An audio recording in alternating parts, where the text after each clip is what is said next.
Hello, all.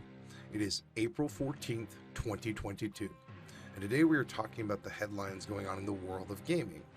So let's go ahead and jump right into it with our first story. Our first story today focuses on Call of Duty Insider leaking a new game from Sledgehammer Games. So, as we have seen reported recently, Activision has stated that they are delaying the next Call of Duty title until 2024. The reasoning for this being that Vanguard has massively underperformed and the community backlash has been noticeable. In a recent interview from Xputer.com with insider Tom Henderson, Henderson has stated that Sledgehammer is in pre-production on its next Call of Duty game. He states that it is in the early stages of development and that the earliest we could see it would be 2025. Sledgehammer Games has had a rough going of it lately, having Vanguard massively underperform in terms of reception and having such members of senior staff like Michael Condrey and Glenn Schofield leave the company. It is safe to say that this may be Sledgehammer's last chance to prove itself, not only to the community, but the higher-ups at Activision as well before they sever ties going forward. The last few Sledgehammer titles have come out in mixed reviews, and if we have another Vanguard, it may be the last we see of the Sledgehammer-created Call of Duties. Our second story today focuses on Hello Games talking about their new project. Hello Games is the studio behind No Man's Sky, and they are at it again with great promises. But like No Man's Sky, when it first dropped, are they going to fail to deliver on those promises? Recently, studio co-founder and managing director Sean Murray said that in an interview with IGN.com, their new project would feel impossible to create even with 1,000 people behind it. He has also stated that it is not just a sequel to No Man's Sky, but it is just as ambitious.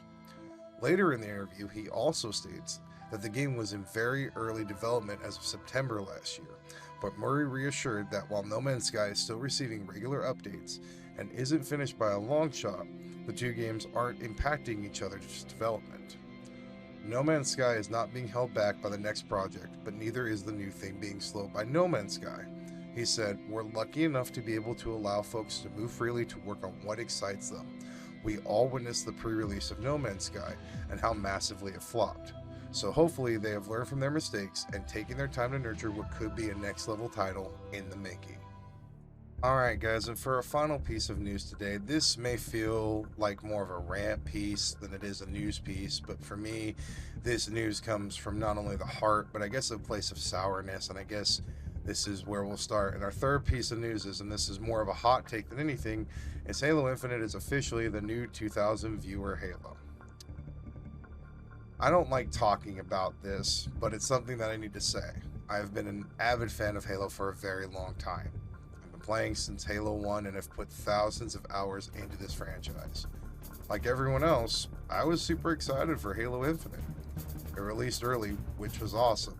It was free to play, which was awesome, and it was supposed to have constant content injected into it to make the community keep coming back to play it, which unfortunately was a lie, a false promise. For months now, Halo has had no word of any sort of updates, with the closest thing being Season 2, which drops in May. The temporary playlists for in-game cosmetics only satisfy for so long, and eventually people complete their battle pass and move on to something else until the new season drops, and then the player base jumps up slightly for 1 month. Only people playing this now, trying to deliver quality content, are the pros competing at the highest level, and on most days they average 1,000 to 1,500 viewers for the most viewed stream. These numbers are abysmal, and it reflects when you hear the players talk about the game.